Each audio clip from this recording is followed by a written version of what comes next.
खुलुमबाय दिनै मोनाबिलिनि खौरांफोरा जाबाय गिबि खौराङाव दङ BPF दोलोनिफ्राय MCLA मासियाव देरहानाय सरन बर'आ थारैनो आसाम हादोरसानि मिनिस्टार मासियाव मोनमारगोन नामा? आसामनि गिबि मन्थ्रिया बुंनाय बादिब्ला बिथांनो मन्थ्रि बिबान होनाय जागोन।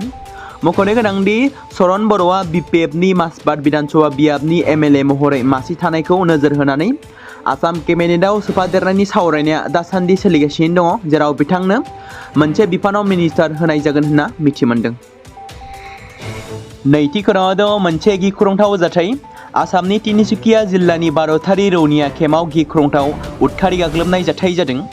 मैयानि हराव तिनिसुकिया जिल्लानि कटपुताराव रौनिया हान्जानि थाग्रा खुलि एबा केम्पआव गिख्रंथाव उदखारि गाग्लोबनाय आरो गुलि गावनाय जाथाया गोबां सावरायजादों आरो बे जाथाया ओनसोलावनो गिखांनाय थासारि लाबोदों।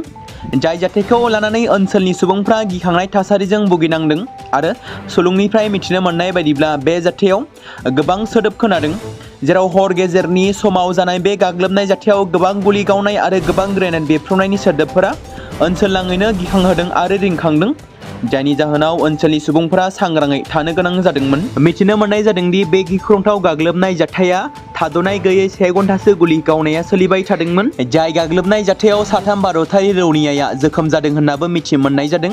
मख'नो गोनांदि जाथायनि सायाव नायबिजिरनाय आरो रैखाथि रिपर्टनिफ्राय मिथिनो मोननाय बायदिब्ला गाग्लोबग्राफोरा भारतारि रौनियानि थाग्रा खुलिखौ नोजोर होदोंमोन आरो बिसोरनि थाग्रायाव ग्रेनेड खुबैदोंमोन आरो बेयावनो 3 रौनियानि सोद्रोमाफोरा जोखोम जादों होनना मिथि मोनदों, जेराव बिथांमोनखौ दासिम फाहामसालियाव फाहामथाय होगासिनो दं होनना सुलुङाव फोरमायदों।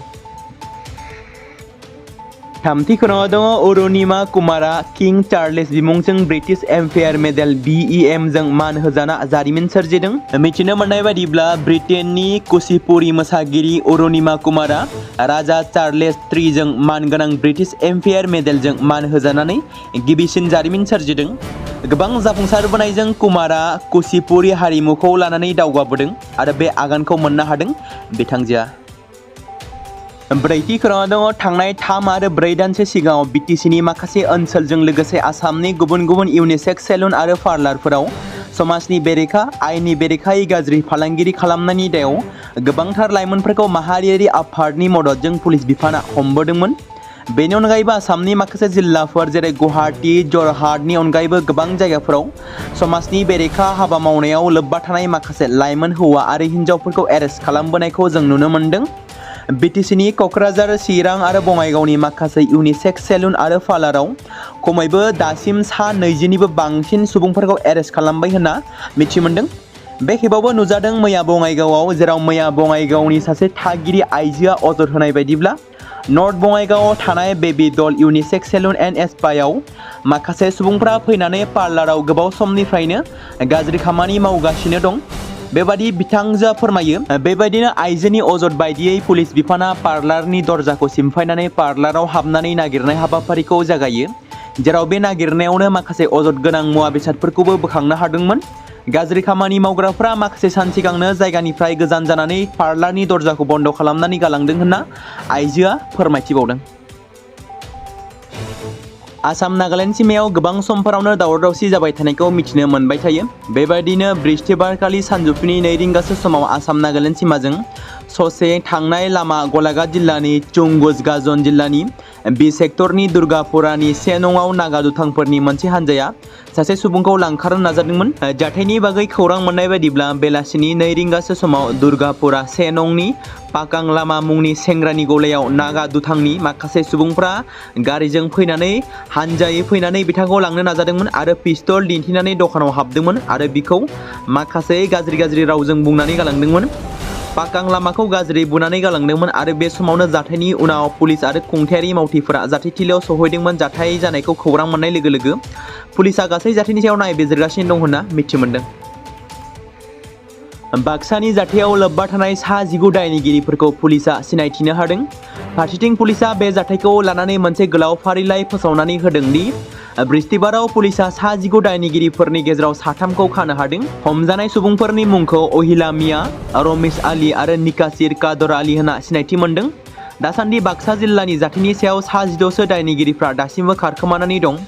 बेसोर जादों मादुलिबारिनि नुरुल आलम, मुहिदुल इस्लाम, एबि आमसु, दिगल दंगानि सिबाजान आलीनि फिसाज्ला मुस्ताफा आहमेद, एबि एमसु, दिगल दंगानि साहिदुल मादुलिबारिनि आसिक, दांगर सुबानि हामिद आली, दिगल दंगानि आब्दुल आली, अहपारानि रूपम आली, दिगल दंगानि सुलेमान आली, गारमदेवनि हरे कृष्ण पाठक, पश्चिम ब्रुबानि साम्पकनाथ, कुरिसारनि कुलेन्डेका आरो बिकास रयजों लोगोसे बिन्दु सेत्री होनना सिनायथि होदों। दासान्दि बिसोरखौ हमनो थाखाय पुलिसा गावसोरनि खामानिखौ मावगासिनो दं। मख'नो गोनांदि जिल्लानि जायगानि सुबुंफ्रा बे जाथाय जायगायाव जायगानि सुबुंफोर लोब्बा गैया होननानै दाबि खालामदों। जायगानि सुबुंफोरा गुबुन ओनसोलनि माखासे लाइमोनफोरासो फैनानै बे जाथायखौ खालामदों होनना अजद होदों। राहुल गान्धीया दिनै 1 रिंगायाव बरझाराव नुजाथिदों। एपीसीसीनि दैदेननाय बिरखं गाथोनाव दैदेनगिरिखौ बरायदों। बिरखं गाथोननिफ्राय बिथाङा थोंजोङै सनापुरसिम थांदों। राहुल गान्धीया सानजौफुनि 2 रिंगायाव सनापुरसिम सहैदोंमोन। बिथाङा सनापुराव थानाय जुबिनि गोसोखां खाम्फायाव बिबारजों मान बावदों। दैदेनगिरिया सनापुराव मोजां मोनगिरिफोरजों दसे सम रायलायदोंमोन। मोनाबिलियाव राहुल गान्धीया सनापुरनिफ्राय काहिलीपारासिम थांदों। काहिलीपारायाव बिथाङा गरिमा सैकिया गार्डजों लोगोसे नखरखौ लोगो हमदों। बेनि उनाव कंग्रेस दैदेनगिरिया बिरखं गाथोननि थाखाय ओंखारफिनदों। राहुल गान्धीया गुवाहाटीनिफ्राय उत्तर प्रदेशसिम दावबायगोन होनना सुलुंनिफ्राय मिथि मोनदों। माहारियारि सावस्रि मिसनआ चिराङाव मोनसे गेदेर सावस्रि मेला खुंदों। चिरां जिल्ला खुंथायजों लोगोसे नेशनेल हेल्थ मिशन थामहिनबा NHMआ सुश्रुषा सेतुनि सिङाव बिजनी फरायसालिमायाव मोनसे गिदिर सावस्रि मेला खुंनाया जालाङो। हादोरारि सावस्रि मिशननि बानजायनायाव गुबुन गुबुन गोब्राब बेरामफोरजों भुगिनांनाय 18 बोसोर बैसोनि गाहायनि गथ'साफोरनो रोंगौथि गोनां देहा फाहामगिरिया साबसिन सावस्रि जोथोन आरो साबसिन फाहामथाय होनाय जागोन। बे मेगा हेल्थ केम्पआव 18 बोसोर बैसोनि गाहायनि गथ'साफोरखौ जोनोमजों लोगोसे देहायारि गाज्रि थासारिजों मोगा-मोगि जानांनाय गथ'फोरखौ बेसेन लायालासे सावस्रि आनजाद होनाय जादों आरो देहा फाहामगिरिनि सुबुरुन बादियै मोजां फाहामथाय लानो गोनां गथ'फोरखौ रायजोनि बायजोआवबो दैथायहरनाय जागोन होनना मिथि मोनदों। मुंदांखा देंखोगिरि रुंसारि जुबिन गार्गनि थैनायनि केसआव शेखर ज्योति आरो अमृत प्रभाखौ 14 साननि थाखाय जुडिशियेल कास्टडियाव दैथायहरनाय जाबाय। बेसोर सानैखौ माखासे सम सिगां CJM बिजिरसालिनिफ्राय दिहुननाय जादोंमोन। बिसोरखौ गोख्रों रैखाथि होनायनि गेजेराव जोबथेसालियाव लांनाय जादोंमोन।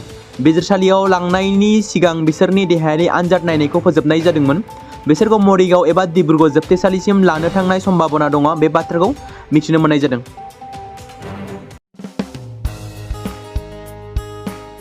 बे समाव मोनसे गोनां फोसावथाय बर' सावथुन नायनानै मोजां मोनग्रा गासै बर' रायजो राजाफोरनि गेजेराव लानानै फैदों मोनसे बर'नि OTT प्लेटफर्म गोनां, जाय प्लेटफर्मनि गेजेरजों नोंथांमोना बर'नि गोदान गोजाम सावथुनफोरखौ नुनो मोनगोन। थांनाय माखासे बोसोर सिगां बर'नि गेजेराव लानानै फैनाय निउबो एप बायदिनो फिन आरोबाव लानानै फैदों बर' रायजो राजाफोरनि थाखाय। बे बाथ्राखौ मख'नाया गोनांदि 2025 मायथाइनि जानुवारि दानाव ओंखारनाय आंगो स्ट्रिम मुंनि मोनसे OTT प्लेटफर्म गोनां निउबो एपनि गेजेरजों नोंथांमोना गोबांथार बर'नि सावथुनफोर जेरै ट्रेजेडि, रमान्टिक, एक्शन आरो कमेडिजों बुंफबनाय सावथुनफोरखौ नुनो मोनगोन। जेरै सनानि नखर, थांखि गैयै समाज, अनसुला आफा, हिर', बिमा बायदि बाजै, अर, थैसाम, वान्टेड, संदान आरो रं नाम्बार बायदि सावथुनफोरा मख'जाथाव। बेफोर सावथुनफोरखौ नायनो थाखाय नोंथांमोना गिबियावनो आंगो स्ट्रिम एपखौ गाव गावनि मबाइलाव थानाय प्ले स्ट'रनिफ्राय डाउनल'ड खालामनानै लोगोसे इनस्टल खालामनानै गावनि मबाइल नाम्बारजों लगइन खालामनानै लाग्रोनांगोन। बेनि उनाव नोंथांमोना गोबांथार नुनो मोनै सावथुनफोरखौ गुगोल पे, फन पे आरो पेटिएमजों रं नाम्बार सावथुनखौ नायनो थाखाय 60 रां आरो संदान सावथुनखौ नायनो थाखाय 80 रां, वान्टेड सावथुनखौ नायनो थाखाय 60 रां, थैसाम सावथुनखौ नायनो थाखाय 60 रां बेबायदिनो गोबांथार नुनो मोनै सावथुनफोरखौ नायनो थाखाय सुबिदा खालामनानै होदों आंगो स्ट्रिम प्लेटफर्मा। फिन नोंथांमोननि गेजेराव फोरमायबावनो लादों बर' सावथुन नायनानै मोजां मोनग्रा गासै बर' रायजो राजाफोरनि गेजेराव लानानै फैदों मोनसे बर'नि OTT प्लेटफर्म गोनां, जाय प्लेटफर्मनि गेजेरजों नोंथांमोना बर'नि नुनो मोनै सावथुनफोर जेराव गोदान गोजाम सावथुनफोरखौ नुनो मोनगोन। बे बाथ्राखौ मख'नाया गोनांदि 2025 मायथाइनि जानुवारि दानाव दिहुनजानाय आंगो स्ट्रिम मुंनि मोनसे OTT प्लेटफर्म गोनां एपनि गेजेरजों नोंथांमोना गोबांथार बर'नि ट्रेजेडि, रमान्टिक, एक्शन आरो कमेडिजों बुंफबनाय सावथुनफोरखौ नुनो मोनगोन। जेरै रं नाम्बार, संदान, वान्टेड, थैसाम, अर, बिमा बायदि बाजै, हिर', अनसुलाफा, थांखि गैयि समाज, सनानि नखर बायदि बायदि सावथुनफ्रा मख'जाथाव। बेफोर सावथुनफोरखौ नायनो थाखाय नोंथांमोना गिबियावनो आंगो स्ट्रिम एपखौ गाव गावनि मबाइलाव थाखानाय प्ले स्ट'रनिफ्राय इनस्टल खालामनानै गावनि मबाइल नाम्बारजों लगइन खालामखांनायनि उनाव नोंथांमोना गोबांथार नुनो मोनै सावथुनफोरखौ गुगोल पे, फन पे आरो पेटिएमजों रं नाम्बार सावथुनखौ नायनो थाखाय 60 रां, संदान सावथुनखौ नायनो थाखाय 80 रां, वान्टेड सावथुनखौ नायनो थाखाय 60 रां, थैसाम सावथुनखौ नायनो थाखाय 60 रां, बेफोरबायदिनो अर सावथुनखौ नायनो थाखाय 60 रां पे खालामनांगोन। बेबायदिनो गोबांथार नुनो मोनै बर' सावथुनफोरखौ नायनो थाखाय सुबिदा खालामनानै होदों आंगो स्ट्रिम प्लेटफर्मआ।